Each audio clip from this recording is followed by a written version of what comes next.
खौफनाक कहानी, पुराना मकान। ये कहानी एक नौजवान लड़के अहमद की है जो अपने दोस्तों के साथ गांव के एक पुराने मकान में जाता है जहां खौफ और दहशत की एक दुनिया उनका है इंतजार कर रही होती है। आगाज अहमद हमेशा से महम जुई का शौकीन था। एक दिन उसके दोस्तों ने मशूरा दिया कि गांव के बाहर एक पुराना मकान है जो कई सालों से वीरान है। इसके बारे में मशहूर था कि वहां रात को अजीब आवाजें आती हैं और कुछ लोग वहां जाने के बाद वापस नहीं आते। दोस्तों के इसरार पर अहमद ने फैसला किया कि वो वहां जरूर होगा जाएगा।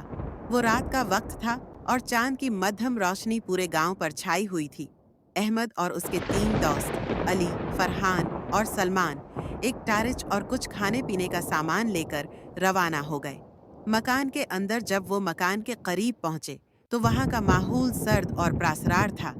मकान की दीवारें गिरने के करीब थीं और दरवाजा खुद ही हिल रहा था, जैसे कोई अंदर से उसे खोलने की कोशिश कर रहा हो।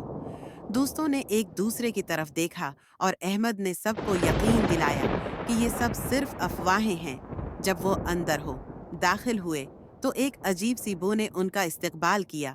कमरों की दीवारों पर पुराने खून के निशानात थे और फर्श पर कुचरा बिखरा हुआ था। अचानक अली ने कहा, मुझे ऐसा लग रहा है जैसे कोई हमें देख रहा है। खौफनाक वाकयात। उन्होंने घर के मुख्तलिफ कमरे देखना शुरू किए।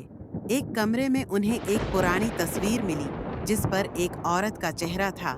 जैसे ही अहमद ने वो तस्वीर उठाई, दरवाजा जोर से बंद हो गया।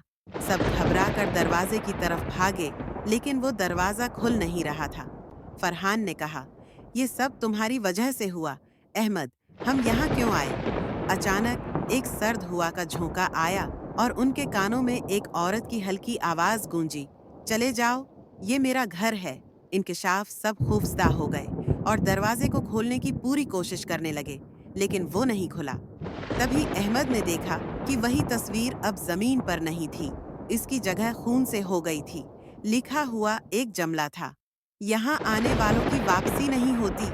अली अचानक बेहोश हो गया और फरहान चीखने लगा कि इसके पीछे कोई खड़ा है। जब उन्होंने मड़कर देखा तो एक धुंधली औरत की शक्ल दरवाजे के करीब खड़ी थी। इसकी आंखें सरख और बाल हुआ में लहरा रहे थे। फिरार अहमद ने हिम्मत करके औरत से कहा, हम मुआफी चाहते हैं, हमें जाने दो। औरत की हंसी मकान की दीवारों से टकरा रही थी। तुमने मेरी नींद खराब की, अब तुम मेरी कैद में रहोगे। ऐन इसी वक्त सलमान ने दीवार के पीछे एक खिड़की देखी और वो सब दौड़कर उसकी तरफ भागे। खिड़की तोड़कर वो बाहर निकले और अंधाधुंध दौड़ने लगे।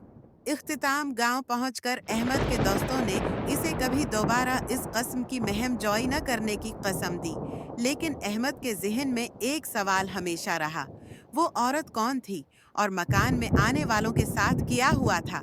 आज भी गांव के बुजुर्ग इस मकान के बारे में कहते हैं कि वहां रात को जाने वाले कभी वापस नहीं आते। ये कहानी आपको कैसी लगी? अगर आपको पसंद आई तो चैनल को सब्सक्राइब करें और वीडियो को लाइक करें।